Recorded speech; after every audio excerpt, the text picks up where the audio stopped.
शुरुआत करते हैं झारखंड और देश की बड़ी खबरों के साथ। राज्य में कोरोना संक्रमित मरीजों की संख्या लगातार बढ़ रही है।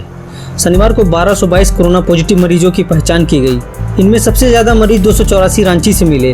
वहीं राज्य में 10 कोरोना संक्रमित की मौत भी हुई। मृतकों में पूर्वी सिंहभूम, रांची, पश्चिम सिंहभूम से 2-2 और चतरा, धनबाद, लातेहार व रामगढ़ से 1-1 मरीज शामिल थे।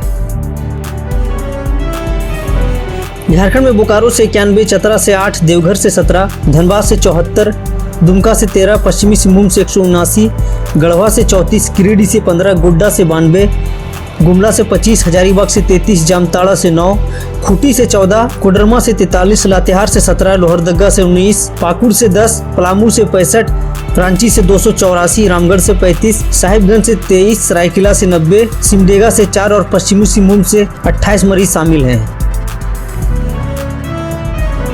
इधर Rajendra institute of medical science RIMS के सुपरिटेंडेंट डॉक्टर विवेक कश्यप को हार्ट अटैक आया है। उनका रिम्स के कार्डियोलॉजी विभाग में इलाज चल रहा है। डॉक्टर विवेक 2 दिन पहले कोरोना संक्रमित पाए गए थे। उसके बाद से वे होम आइसोलेशन में थे।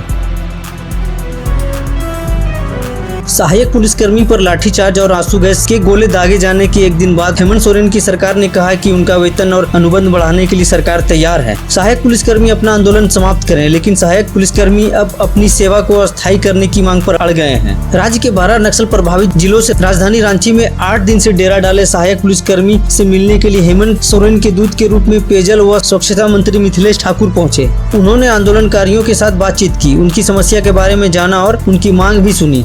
अपनी मांगों को लेकर मोराबादी मैदान में आंदोलनरत सहायक पुलिसकर्मी से शनिवार की शाम मंत्री मिथिलेश ठाकुर मिले तो उन्होंने कहा कि सहायक पुलिसकर्मी के मानदेय में वृद्धि करने, 3 साल के लिए अनुबंध विस्तार करने और पुलिस नियुक्ति में उन्हें प्राथमिकता देने के लिए सरकार तैयार है।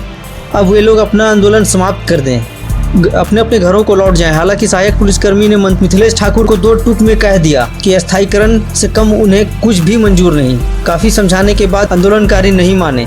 वो अपनी मांगे पर डटे रहे और मंत्री को बैरंग लौटना पड़ा। झारखंड के स्कूली शिक्षा मंत्री जगन्नाथ महतो की नातिन को स्कूल में फीस नहीं भरने पर उसे ऑनलाइन क्लास करने से रोक दिया गया। जब शिक्षा मंत्री को मालूम हुआ कि दिल्ली पब्लिक स्कूल चास ने उनकी नातिन को ऑनलाइन क्लास करने से रोक दिया है तो मंत्री भागकर सीधे स्कूल पहुंचे, काउंटर पर पहुंचे और लाइन लगाकर फीस भी भरी। दरअसल श्री महतो की नातिन रिया डीपीएस चास में 4ठी कक्षा में पढ़ती है। अप्रैल से सितंबर तक की उसकी फीस नहीं भरी गई थी। स्कूल ने ऑनलाइन क्लास से उसका नाम काट दिया तो क्लास ने शामिल होने से उसे मना कर दिया। जगन्नाथ महतो की बेटी और रिया कुमारी की मां ने उन्हें इसकी जानकारी दी। इसके बाद शिक्षा मंत्री सीधे स्कूल पहुंचे और बच्ची का फीस भरा। राजद के पूर्व सांसद मोहम्मद शहाबुद्दीन के पिता शेख हसीबुल्लाह का निधन हो गया। 85 साल के शेख हसीबुल्लाह करीब 2 महीने से बीमार चल रहे थे, जिन्हें इलाज के लिए पटना के एक हॉस्पिटल में भर्ती कराया गया था। इलाज के बाद उन्हें घर ले जाया गया, जब उन्होंने अपने पैतृक निवास पर ही आखिरी सांस ली। पिता के निधन के बाद शहाबुद्दीन के घर मातम सा छा गया है।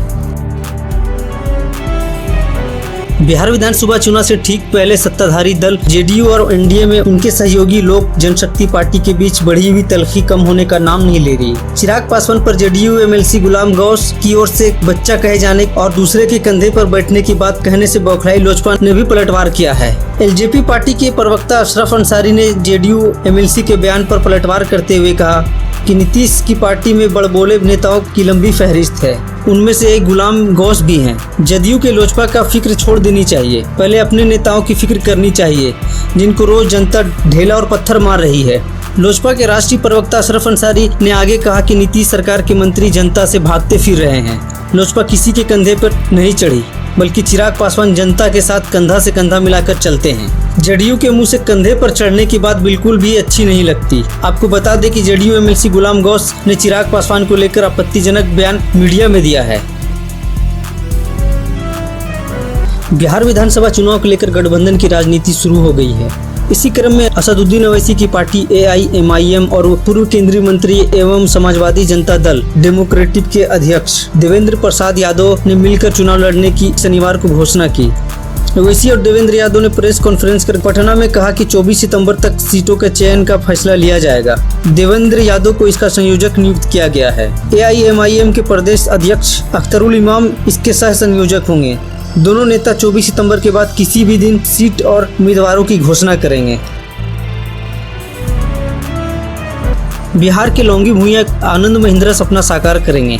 लौंगी भुइयां को आनंद महिंद्रा ट्रैक्टर देंगे। महिंद्रा ने कहा कि जैसा कि आप जानते हैं, मैंने ट्वीट किया था, उनको ट्रैक्टर देना मेरा सौभाग्य होगा। मुझे लगता है कि उनकी नहर ताज या पिरामिड के सम्मान प्रभावशाली है।